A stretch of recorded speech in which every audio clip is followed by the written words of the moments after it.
ตำรวจกวดคนเข้าเมืองจังหวัดหนองคายรวบคนไทย8คนที่ลักลอบเปิดเว็บพนันออนไลน์อยู่ลาวหลังถูกสั่งปิดก็ได้ลักลอบนำโทรศัพท์มือถือ127เครื่องกลับคืนเมืองแต่บ่พ้นสายตาเจ้าหน้าที่ถูกจับได้คาด่าน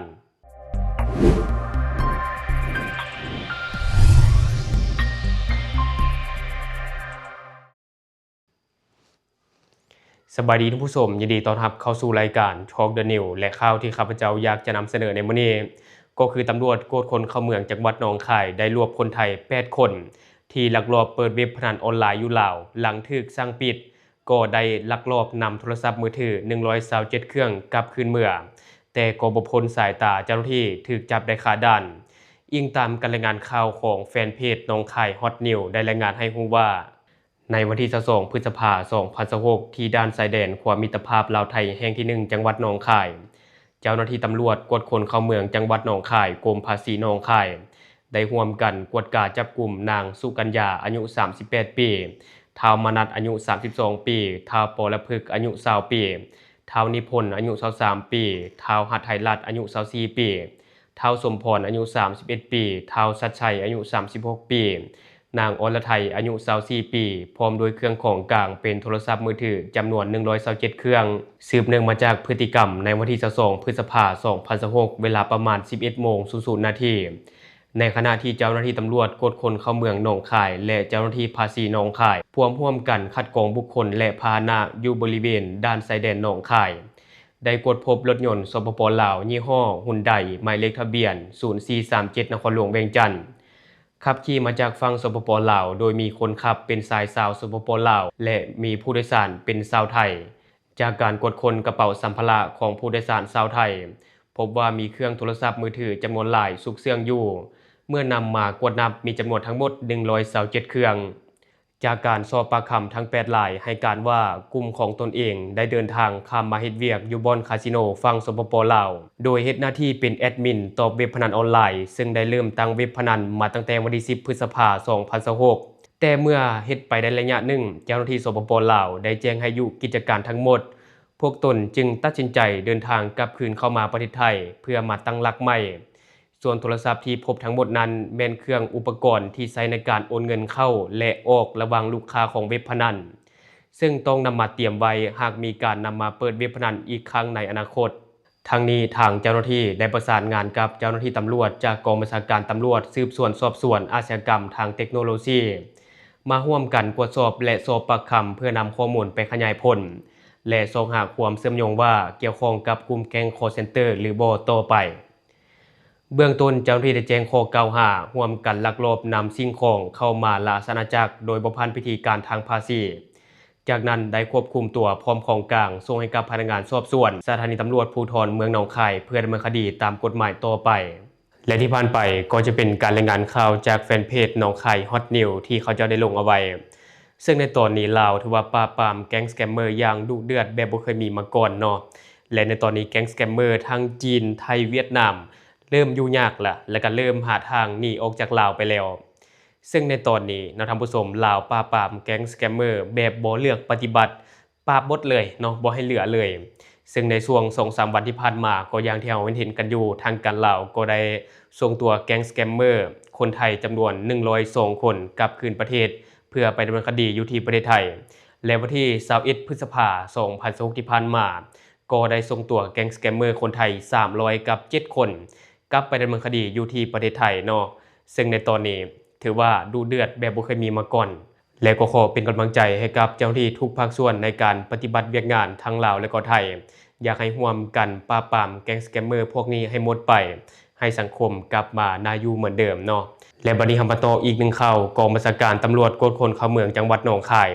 จับกลุ่มผู้ต้องหาเครือข่ายองค์กรอาชญากรรมข้ามชาติตามหมายจับ2รายหลังจากที่รับตัวมาจากคดีแก๊งสแกมเมอร์จากสปป.ลาวหลังจากนั้นก็ได้มีการคัดแยกผู้ต้องหาที่มีหมายจับกองบัญชาการตำรวจกวดคนเข้าเมืองจังหวัดหนองคายจับกลุ่มผู้ต้องหาเครือข่ายองค์กรอาชญากรรมข้ามชาติตามหมายจับ2ราย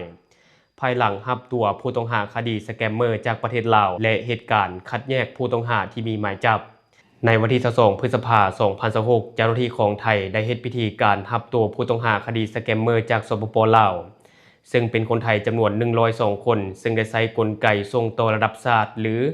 NRM ในการคัดแยกเหยื่อพร้อมทั้งวิชาชีพสหสาขาที่ด้านความมิตรภาพลาวไทยแห่งที่1ผลการคัดแยกพบท้าวพงเทพหรือตาสมงามอายุ33ปีอยู่เหือนเลขที่126ซอยเลียงเมืองนนทบุรี5แยก2ตำบลสวนใหญ่อำเภอเมืองนนทบุรีจังหวัดนนทบุรีซึ่งเป็นบุคคลตามหมายจับของศาลอาญาที่125/2566ลงวันที่13 มกราคม 2023ในข้อหาร่วมกันฉ้อโกงประชาชนโดยแสดงตนเป็นคนอื่นร่วมกันเป็นอังยี่ร่วมกันเป็นซ่องโจรร่วมกันมีส่วนร่วมในองค์กรอาชญากรรมข้ามชาติร่วมกันโดยทุจริตหรือโดยหลอกลวงนำเข้าสู่ระบบคอมพิวเตอร์ซึ่งเป็นข้อมูลคอมพิวเตอร์ที่บิดเบือนหรือปลอมบ่ว่าจะทั้งหมดหรือบางส่วนหรือข้อมูลคอมพิวเตอร์อันเป็นเท็จโดยประการที่น่าจะเกิดความเสียหายแก่ประชาชนและร่วมกันฟอกเงินรวมอยู่ในคณะบุคคลดังกล่าวโดยมีกองบังคับการสืบสวนสอบสวนอาชญากรรมทางเทคโนโลยีเป็นเจ้าของคดีเจ้าหน้าที่ได้สอบปากคำผู้ต้องหาทราบว่าเมื่อประมาณปี 2023มีหมู่ซื้อเอกได้ชักชวนไปเฮ็ดเวียกเป็นเจ้าหน้าที่รับโทรศัพท์อยู่กัมพูชาซึ่งตนเองสนใจจึงได้ลักลอบเดินทางตามช่องทางธรรมชาติบริเวณจังหวัดสระแก้วเดินทางไปกัมพูชากับหมู่พอไปถึงกัมพูชาแม่นถูกกักตัวบ่ให้ไปใส่ประมาณ12วันจากนั้นมีคนไทยซื้อใส่มาแจ้งว่าจะให้เฮ็ดเวียกซึ่งเป็นเวียกผิดกฎหมายตนจึงบ่สมัครใจเฮ็ดชายคนดังกล่าวจึงแจ้งว่าถ้าบ่เฮ็ดให้หาเงินมาจ่ายจำนวน 30,000 บาทถ้าบ่มีก็ให้ติดต่อญาติพี่น้องมาส่งให้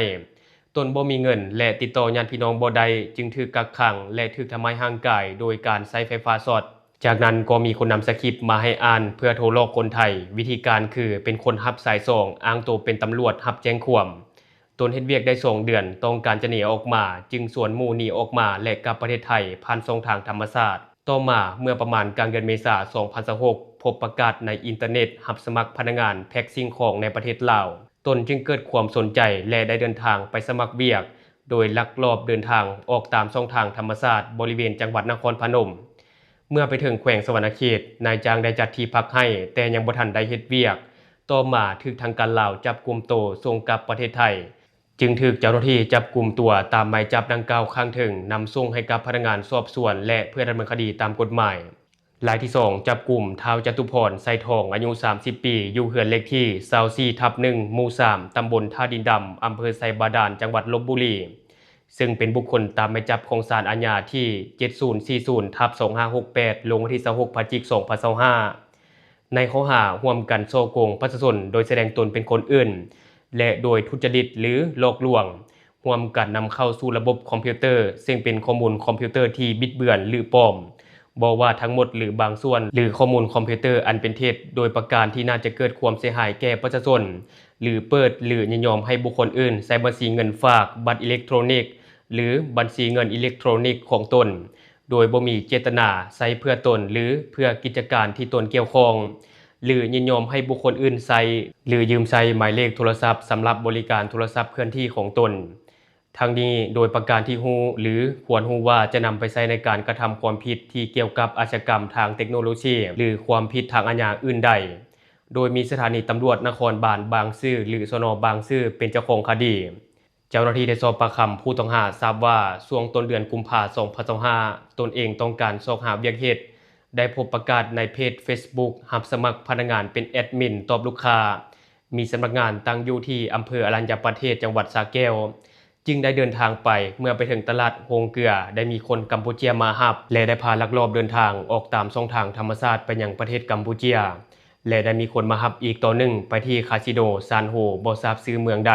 ตนถูกยึดโทรศัพท์และของมีค่าเงินสดบัตรประชาชนโทรศัพท์มือถือ2เครื่องจากนั้นกลุ่มคนเหล่านั้นก็ได้ขอรหัสปลดล็อกโทรศัพท์และรหัสบัญชีธนาคารไทยพาณิชย์ธนาคารกรุงศรีอยุธยาและธนาคารกรุงไทยสาขาเซ็นทรัลเวเกสไปโดนถูกกักขังและถูกบังคับสแกนใบหน้าต่อมาถูกส่งตัวไปที่เมืองไซทงถูกบังคับให้เฮ็ดเวียกเป็นสแกมเมอร์ในลักษณะฟิลแฟนหรือโรแมนต์สแกมหลอกให้เหยื่อหลงรักอยู่ที่นั่นได้ประมาณ7เดือนก็ถูกส่งตัวไปที่ไชน่าทาวน์ติดชายแดนประเทศเวียดนามหลังจากเกิดสงครามนายจ้างได้สอบถามว่ามีไผอยากเฮ็ดเวียกต่อหรือบ่ตนบ่สมัครใจจึงถูกส่งตัวมาที่ปอยเปตได้เฮ็ดเวียกเว็บพนันออนไลน์เพื่อหาเงินกับเพื่อนต่อมาตนได้ลักลอบเดินทางเข้ามาลาอาณาจักรตามช่องทางธรรมชาติบริเวณอำเภออรัญญประเทศ ช่วงเดือนเมษายน2026เนื่องจากตนเองบ่มีเวียกเฮ็ดจึงส่งหาเวียกในเพจ Facebook เจอประกาศรับพนักงานแอดมินพนันออนไลน์ในประเทศลาวตนสนใจจึงลักลอบเดินทางตามช่องทางธรรมชาติบริเวณจังหวัดมุกดาหารเพื่อไปยังสปป.ลาวและที่ผ่านไปก็จะเป็นการจับกลุ่มผู้ต้องหาที่มีหมายจับไปเฮ็ดเวียกเป็นสแกมเมอร์อยู่ที่กัมพูชาแล้วก็เข้ามาที่สปป.ลาวเนาะและที่ผ่านไปก็จะเป็นเนื้อในข่าวที่ข้าพเจ้าเก็บมาฝากท่านผู้ชมในมื้อนี้ทุกคนมีความคิดเห็นอะไรกับข่าวนี้อยากตามนิติเตียนอยากประกอบส่วนข้อมูลก็อย่าลืมฝากไว้ภายใต้คอมเมนต์ของเราแล้วเราจะเข้าไปอ่านและก็ตอบแลกเปลี่ยนประสบการณ์นำกันอย่าลืมสนับสนุนกันโดยการกดติดตามช่องขอขอบใจ